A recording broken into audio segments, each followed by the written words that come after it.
নমস্কার, আমি সংযুক্তা। আপনারা দেখছেন ইউনিফ্লাই নিউজ বাংলা।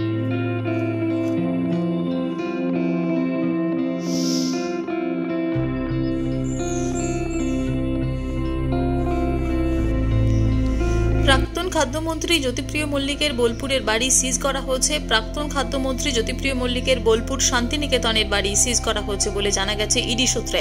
বর্তমানে বাড়িটি বাজার মূল্য প্রায় 3 কোটি টাকার ঊর্ধ্বে। শান্তিনিকেতন এলাকার দোতারা নামে বাড়িটি সিজ করেছে ইডি সূত্রে জানা যায়, যদিও বাড়িটি এখন তালাবন্ধ অবস্থায় পড়ে আছে।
সাথে থাকুন, দেখতে থাকুন ইউনিফ্লাই নিউজ বাংলা।